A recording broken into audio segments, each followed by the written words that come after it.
Guddu cartoon.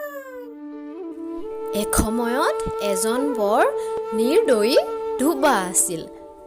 তেওঁ এটা গাধ পুহিছিল আৰু সেই গাধটোক তেওঁ কেৱল বোজা কঢ়িয়াবৰ বাবেহে ব্যৱহাৰ কৰিছিল। তাক ভালদৰে খোৱা বোৱা দিয়া নাছিল আৰু সেইবাবে গাধটো দিনক দিনে দুৰ্বল হৈ পৰিছিল।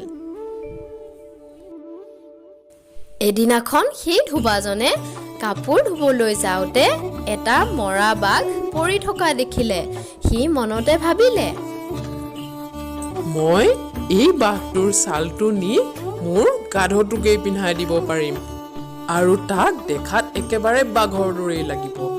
মই তাক ওচৰৰ খেতিডৰাতেই এৰি দিব পাৰিম আৰু খেতিডৰাত ধান খাই থকা দেখিও মানুহবিলাকে বাঘ থকা বুলি ভাবি ওচৰলৈ যাবলৈও সাহস নকৰিব আৰু মোৰ গাধটোৱেও ভালদৰে খাবলৈ পাব।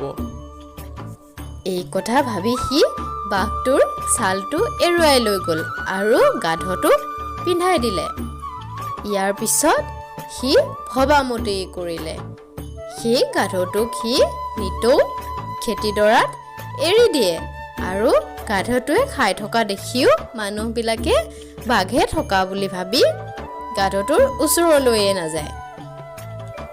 আৰু এনেদৰে দিনক দিনে সেই গাধটো হৃষ্টপুষ্ট হ'বলৈ ধৰিলে।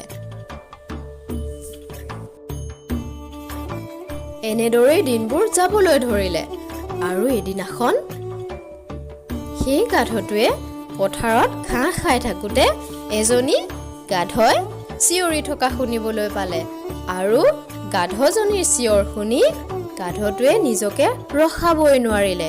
সি ইমানেই আনন্দত উঠলি উঠিল যে সিও চিঞৰিবলৈ ধৰিলে, কিন্তু সি পাহৰি গ'ল যে সি বাঘৰ ছাল পিন্ধিহে সেই খেতিডৰাত সোমাই ঘাঁহ খাই আছিল।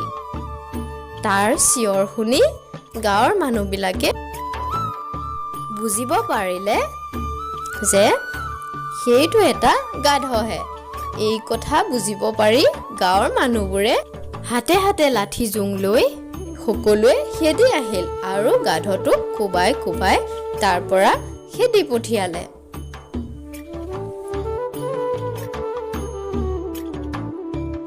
মৰমৰ অকণিহঁত, আমি এই সাধুটোৰ পৰা কি শিকিলোঁ জানানে?